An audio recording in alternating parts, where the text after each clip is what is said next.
Open your Bibles to Revelation chapter 6. We are still in the second seal. I'm going to pick up where I left off. So if you want to catch up, you need to go to the archives and listen to the previous messages on this subject. It's in the Last Day series category. You can find that there. They're only in video format at this time, but in the future they'll be placed in the written format section also. We're in verse 3 and 4. And when he had opened the second seal, I heard the second beast, or the living thing, say, "Come and see." Just a quick review. It's not a separate seal, like this would be a seal, this would be a seal. No, it's just one seal. And as he opened, he just continuously keep opening, rolling it out, so to speak. One seal following another seal, all part of the same sequence of things that happen, different writers, but things that are going to be happening, coming on the scene, is described throughout this chapter when dealing with the seven seals. And there went out another horse, another instrument of war.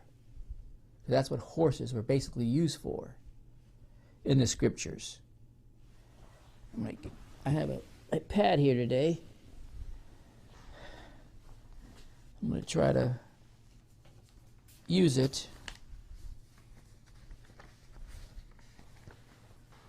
here in a few moments. And there went another horse, and that horse was red. Horse was red, the color of fire.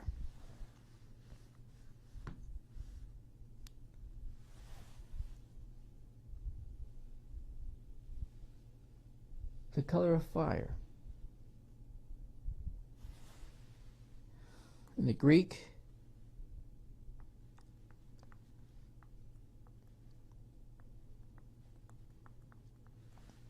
it's, if you put in the pad, I'm writing on it now, it's poros or paros. It just means the color of fire.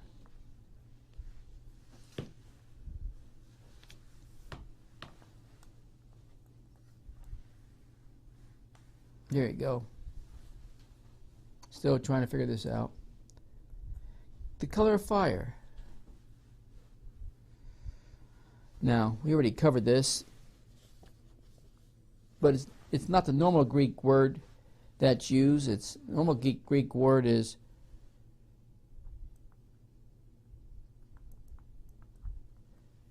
euthros. That's normally what's used. But here in the book of Revelation, in these verses, it's puros, paros. It's the color of fire. It's just not any kind of color. I probably should do this in red, since we're talking about a red horse. That would make sense, wouldn't it?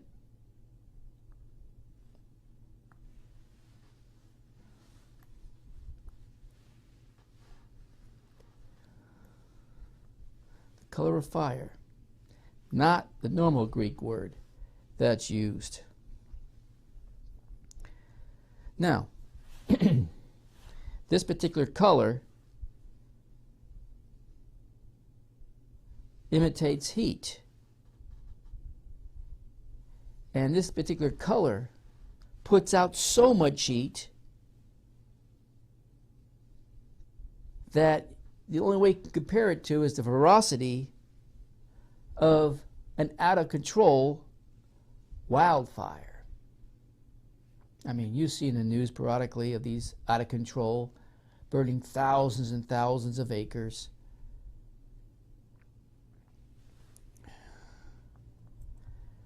Of land. Out-of-control wildfire. The color of fire. Now, I've told you that these seals are describing what we know as Islam, the false god of Muhammad, and his demonic, possessed influence that he had by force, not at first, but it wasn't accepted, but by force eventually, not of religion, even though I don't even like to use the word religion, but a system that would force people to bow down to his wishes on a God that he created. Well, necessarily he didn't create it. They're already worshiping Allah and the daughters of Allah prior to Muhammad. It is nothing new.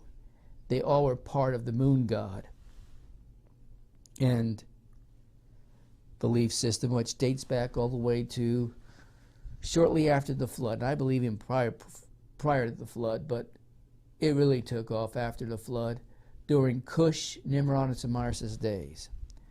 Now, this out-of-control wildfire, that's how you can explain what happened with Muhammad and then Abu Bakr and then the other caliphs that followed, which we'll cover here in the very near future, that spread this damnable heresy doctrine of Allah being the God, and the Quran and Sharia, and how it spread like an out-of-control wildfire.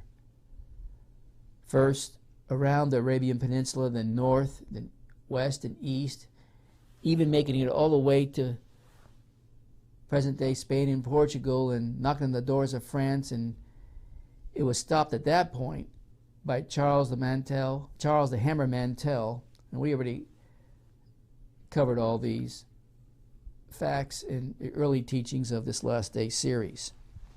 Now, the Hebrew language necessarily doesn't have a word that's similar to the color red the way it's described here in the New Testament. But they do have the color red. They also the color scarlet. And it's used in 3 different ways in the Hebrew. Just in case those of you who have a Hebrew New Testament and you see it and look at it differently, I just want to cover that because it has significance also.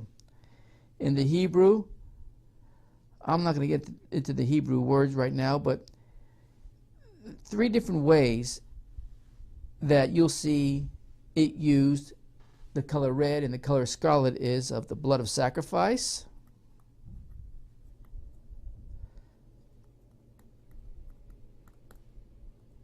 That's 1. 2, blood of violence.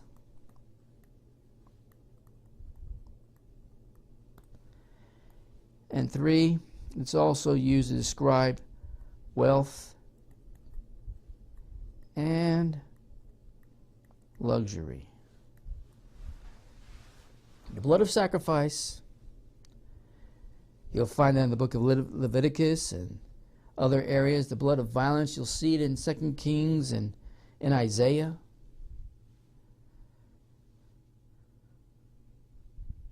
And you'll see it also used, and you actually can make this 3 and 4, wealth and luxury, used in different areas of the Old Testament that would use either the color red or scarlet for whatever purpose it was intended to be used for. To make clear the meanings and how it applied, how God was using it to make his point. Now, one could make the case that all these meanings, the blood of sacrifice, the blood of violence, wealth and luxury, could apply, if you want to look at it from the Hebrew perspective, to the second seal. All of it could apply. You don't have to stretch it to make the connections, in other words. But I want to continue tonight by looking at the sword. In verse 4 it reads, "And there went another horse that was red, and was given to him that sat thereon to take peace from the earth, and they that should kill one another." That's exactly what they did. And they're still doing today. "And there was given unto him a great sword." Let me clear this page. And let's look at the word sword. This great sword. What is it? Great sword. Well, in the Greek, it's spelled this way. Mahara. Mahara. Now, this is not some ordinary sword. And it's definitely not the ordinary sword of war. That would be rhomphaia.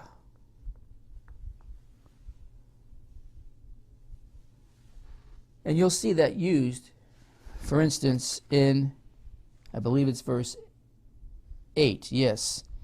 Because in verse 8, in the latter part of it, it says, "Was given unto them over the fourth part of the earth to kill," that's in the fourth seal, "with sword." Now that is not mahara, that's rhomphaia there in the Greek at verse 8. And this is verse 4. Mahara. Now what's so unique about this sword? Well, it was not the ordinary sword of war, as I already said. It was a short, let's just call it short sword. It was a short sword. It would look more like it could look more like a curved dagger. It would look like maybe a long knife. Just write that down there.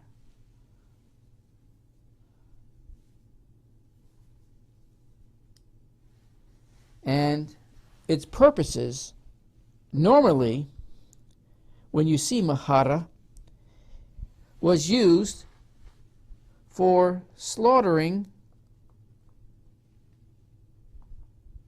an animal.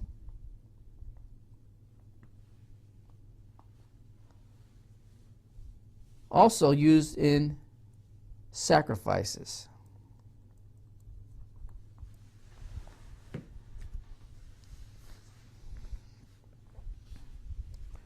Slaughtering an animal, usually to prepare food for a meal, or sacrifices that was used to prepare to make an offering. It doesn't necessarily even mean it had to be related to Christianity or any old Hebrew customs. It was just a normal word that was used. So it was a short sword, more like a long knife or dagger, and its purpose was used for slaughtering of an animal or sacrifices. But it also had another purpose. It also, let's go up here now. I'm going to write this down. It was used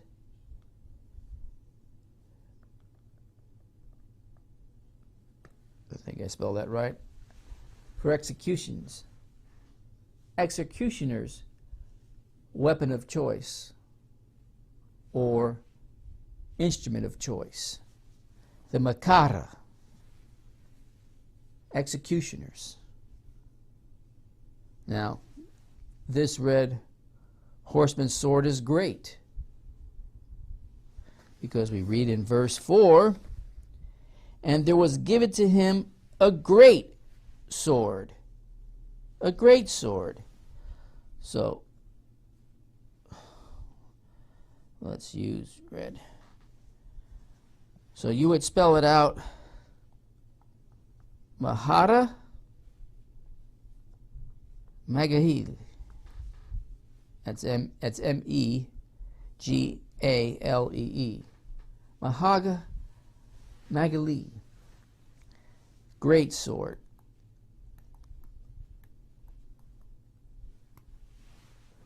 A great sword. Meaning that it was probably, since it was an executioner's choice instrument to carry out his executions, or it also was used for slaughtering on animals or sacrifices. Now, additional emphasis is put on this sword that it was great, which probably means that it was either longer than usual, or I think it was highly effective in doing its job.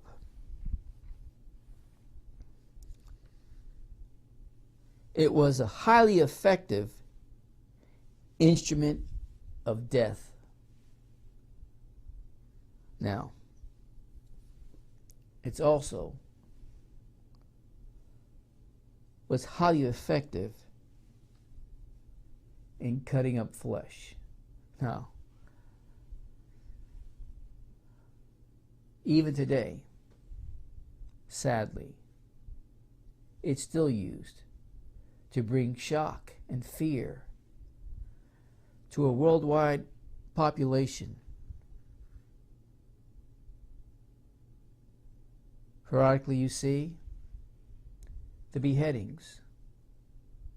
They'll even cut out people's hearts to make a strong impact and bring fear, so the world will bow down to them and their false god and idol, Allah. Now, you don't have to use your imagination at all to see what the purpose on this Mahar Magali, this great sword that was used, that was given to this rider of the red horse for the purpose of inflicting fear, violent death to the masses. You can come back to me now. To the masses. And it was granted to this rider of this out of control, fire-like horse and its rider to take peace, as the scriptures declare here, from the earth. And that these people shall kill one and another. Now, I'm going to cover that a little bit more details. Now, this second seal represents, my friends, war. I mean, Islam is a religion of war. Allah is a God of war.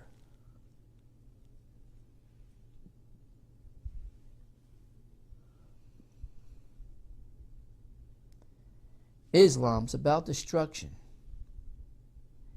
Islam, through this great sword, was about bloody deaths, to instill fear and to accomplish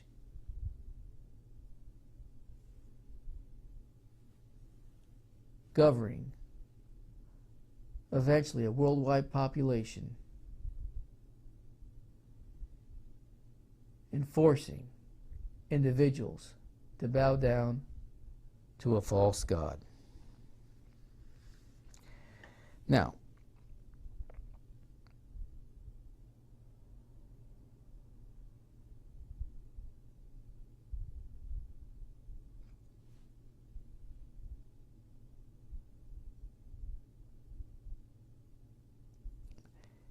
it's also interesting here in the second seal as we read it. We didn't cover much on this. In fact, I don't think I covered it all. What these living creatures we find in verse 1. It says in the King James, the four beasts, but they were living things. And in verse 1 it says, come and see. And then also in verse 3 it says, come and see. Come and see. Now, the second living creature saying, come and see, you find in Revelation 6:3 also, which we won't get to at this point, but you'll see it in Revelation 4:7. And Revelation 4:7, if you turn there real quick, because I think this is interesting to stop and take a moment, you'll see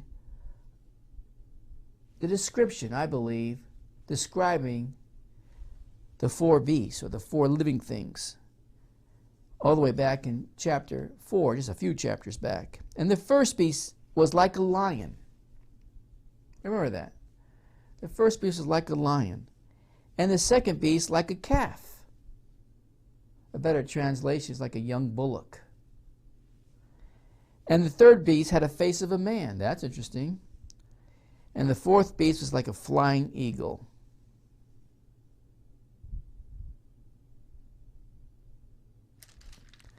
You know, and then when you get to chapter 6, you see these four beasts. The 1, 2, 3, 4. Now there's more seals, but there's only four beasts. Now,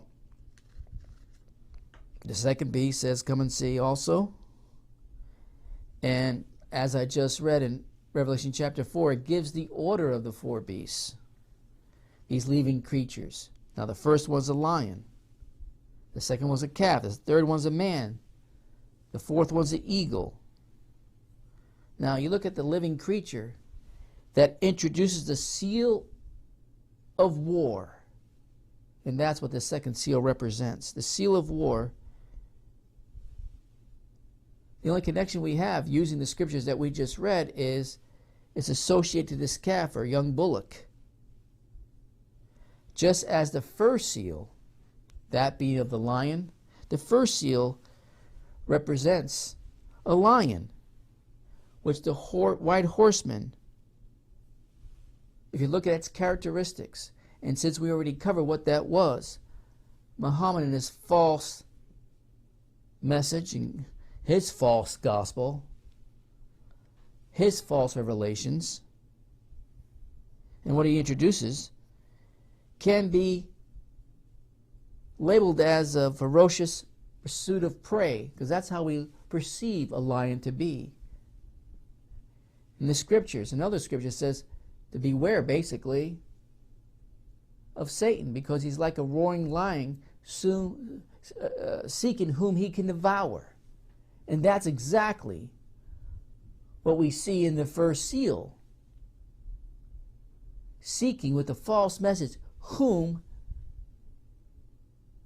that rider could devour. So if the lion portrays that, then this young bullock has to foretell what the red horseman's trait would be like. Now, I'm going to run out of time. Now, this calf or young bullock, in the Old Testament, a bullock always represented strength. Well, if you're going to have a seal that represents war, you're going to have a rider that comes with a great sword. To accomplish what they would eventually accomplish, you would need strength. The strength of a young bullock. A strength of a young bullock that almost seems unceasing. And a taste for warfare. Now, It would have to have staying power and strength, folks. Another possible translation would be an ox. And we already know what an ox can do. They could plow all day and don't seem that they could get tired. They could keep plowing and plowing and plowing fields for days on end without any rest. There's been cases where some have died from exhaustion because, or they would work until they died from exhaustion because they're that enduring and they have a lot of strength and fortitude.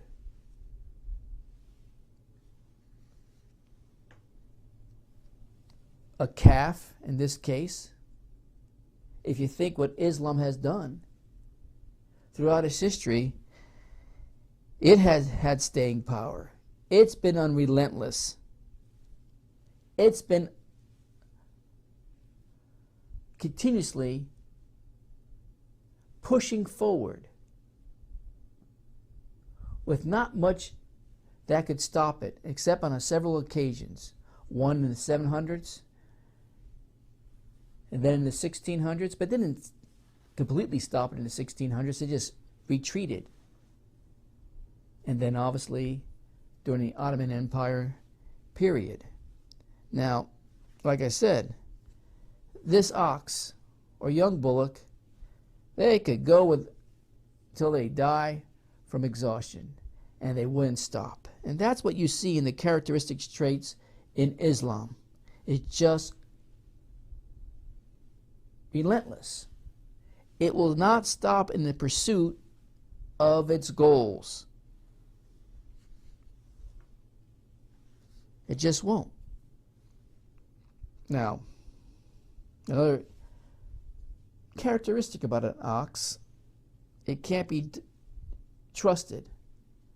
It can't be domesticated enough to carry out its chores without some resistance also.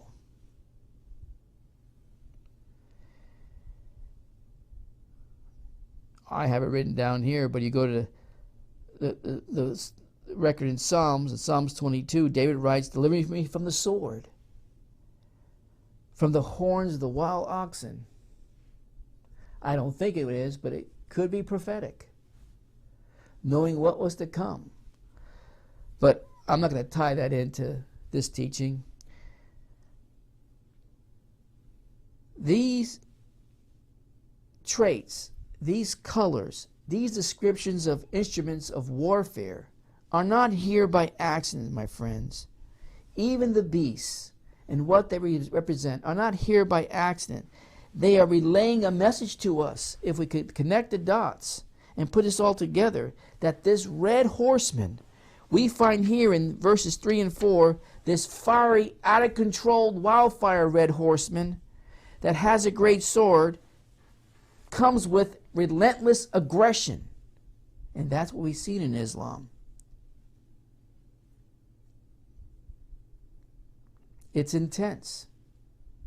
It's uncontrolled. And its goal is to bring horrific conflict. And that's what it's done. Now, we talked about the great sword tonight, the executioner's sword. We talked about a little bit of this characteristic trait we see in the scriptures of what a lion represents and a young bullock or ox. Not really a calf, but I would either go with young bullock or ox. And the characteristic traits they provide to describe what we should be looking for. And we've covered other things in this verse already in verse 4, and there's still more to cover. But the point I want to make tonight is that Islam is religion of war. Islam is religion of war. Its God is a God of war.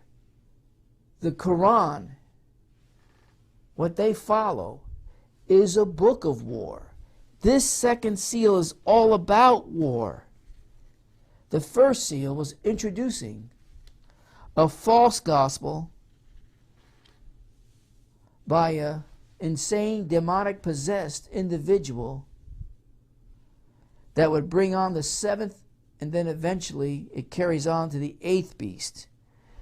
Before we get to that eighth beast period, certain things had to happen. First, the red horse had to ride. The white horse had to ride. The red horse had to ride. And we're still looking at that red horse, but there would be also a black horse, and it says pale in the King James Version, but it's really green. But we'll get to that soon. So, who is this rider? Can we pinpoint this rider in history that somehow follows Muhammad? Not to mention, there's a third and fourth rider also. How do we connect the dots and see if we can figure this out?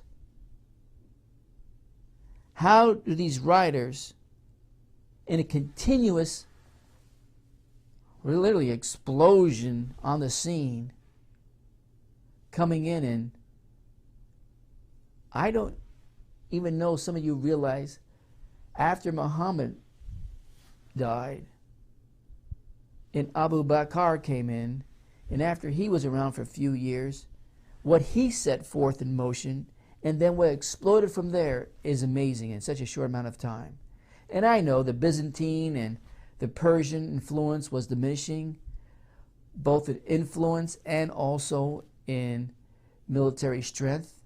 And that gave rise to the opening that Islam needed in these caliphs to enter in the scene and spread their poison north, east, and west. As I said, the Arabian Peninsula was pretty much, if not all, already saturated with that poison. We're going to look at these things. Now, tonight I just wanted to bring to you a description of the instrument of choice here that describes a killing, really, a slaughtering in their momentum of spreading their false god to the surrounding areas, eventually branching out from there. And also wanted to point out that it's not a coincidence who these living creatures are. They also describe what to see in the scriptures by what the definition of these living creatures, once defined properly, can bring to the table to show us what also is to be expected from these verses describing who these writers are and what they bring on the scene. Now, if you got that, I want to hear from you. I'll continue with this, but first I want to know if you're out there, and we have some more to cover on this second seal. But I want to know if you're interested. And if you are, let me know by getting on the telephone or getting on your computer, emailing me, or making a phone call and tell me that you're interested. You want me to continue this next week. Play a song.